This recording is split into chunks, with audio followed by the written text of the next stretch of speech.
ऐसे ही हमारे साथ एक फिल्म एक्टर भी मौजूद हैं। इनसे जानते हैं कि संत रामपाल जी महाराज जी के सानिध्य में जो विशाल भंडारा हो रहा है, इसमें आने का क्या उद्देश्य है। नमस्कार सर।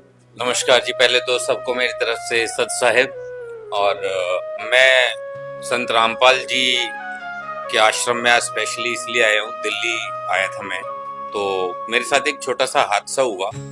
मैं उससे पहले संत रामपाल जी के बारे में ज्यादा जानता नहीं था। मैं कहीं से बहुत एक इम्पोर्टेंट काम करके आ रहा था दिल्ली में, और मेरे ड्राइवर ने गाड़ी बहुत नॉन स्टॉप स्पीड से दौड़ा रहा था, और वो सामने जाके एक ऐसी जगह फ्लाईओवर में टक्कर लगी, और मुझे लगा कि शायद आज मैं बड़े हादसे का शिकार हो जाऊंगा, लेकिन मैं बाल बाल बच गया।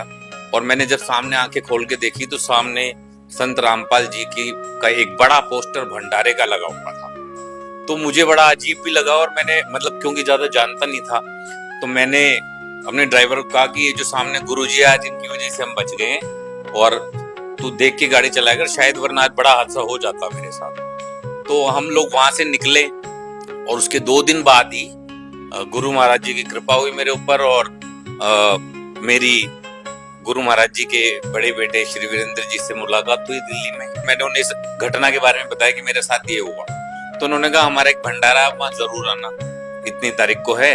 तो मैं दिल्ली आया, मैं स्पेशली फिर मैं आज ये भंडारे में शामिल होने आया, और यहाँ आके मैंने देखा कि इतनी बड़ी बड़ी लाइनें, और इतने अलग अलग जात धर्म के लोग आए हुए हैं, और सब एकदम फ्रीली घूम रहे हैं, किसी को कोई टेंशन नहीं है, कोई यहाँ किसी को मुझे।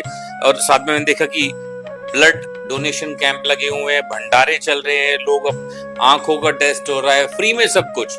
और गरीब लोगों के लिए इतना करना, ये अपने आप में बहुत बड़ी सच्ची सेवा कही जा सकती है। हम लोग फिल्म लाइन में होते तो हमें थोड़ा कम टाइम लगता है ऐसे किसी बड़े भंडारे में जाने का, या फिर इतने पब्लिक प्लेस पे जाने का। पर आज महाराज जी के आश्रम से आशीर्वाद से मैं खुद आश्रम में आया हूँ, और मैंने आके देखा जो यहाँ एकता बनाई जा रही है लोगों में जो धार्मिक सद्भाव बनाया जा रहा है, हर जात धर्म के लोगों को बुला के आपस में मेल मिलाप कराया जा रहा है। ऐसा बहुत कम सत्संगों में देखा जा रहा है, क्योंकि ज्यादातर लोग कुछ भड़काने की राजनीति पे आ जाते हैं, कुछ अलग तरीके से समझाते हैं।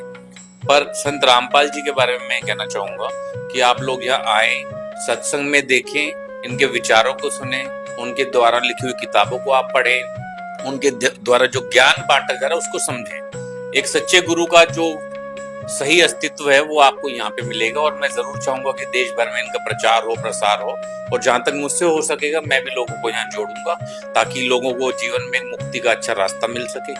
कर्म तो सभी कर रहे हैं, सब अपने अपने कामों में बिजी हैं, सब पे, लेकिन सबको जाना अंत में वही है, उस ईश्वर के द्वार। तो वो रास्ता आपको यहाँ से मिल सकता है, आप लोग जरूर जुड़ें।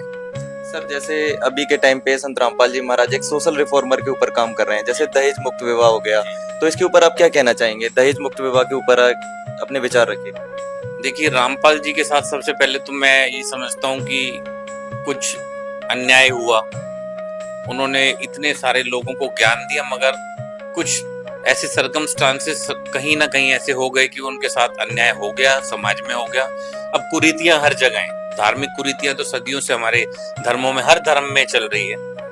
उन कुरीतियों को दूर करने के लिए अगर आपको सच में किसी गुरु महाराज से जुड़ना है, तो आप इनकी एक भी पुस्तक उठा के देख लें, जैसे जीने की राह।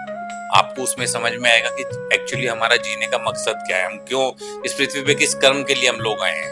कुरीतियां हटाना तो अपने आप में एक बहुत बड़ा काम है। इसके लिए तो मैं तो कुछ, मेरे पास शब्द ही बहुत कम है जिस प्रकार से लोग यहाँ जुड़े हुए हैं। अभी एक बुजुर्ग महिला थी, उन्होंने मुझे मुड़ के आशीर्वाद दिया कि आप यहाँ आए हो तो आप पे भगवान की कृपा हुई है। तो ये तो मैं समझ ही पा रहा हूँ कि कृपा के बिना तो कोई कहीं जा ही नहीं सकता है। आज नरेंद्र मोदी जी भी है, वो भी बहुत अपने ऊपर कृपा भगवान की बता रहे हैं, लेकिन मुझे लगता है कि कृपा उसी पे होती है जो सत्संग से जुड़ता है। तो आपको सत्संग से जुड़ना चाहिए, चाहे वो किसी भी धर्म और किसी भी जाति का हो। लोगों को आपसी सद्भाव सिखाना चाहिए, और देश में एकता और शांति का पैगाम देना चाहिए जो यहाँ से फैल रहा है। ऐसे न्यूज के माध्यम से जो आपको देख रहे हैं, उनसे आप क्या कहना चाहेंगे। मैं चाहूंगा ऐसे न्यूज को आप सब्सक्राइब करें, फॉलो करें, इनको ज्यादा से ज्यादा शेयर करें, क्योंकि महाराज जी के ज्यादा से ज्यादा वीडियो ऐसे न्यूज पे ही आते हैं, और उससे उनका प्रचार हो रहा है। तो मुझे लगता है अच्छे लोगों को जोड़ने के लिए आपको एक अच्छा माध्यम भी चाहिए, और वो ऐसे न्यूज है। आप इन्हें सब्सक्राइब करो और जरूर देखें। ठीक है सर, बहुत बहुत धन्यवाद।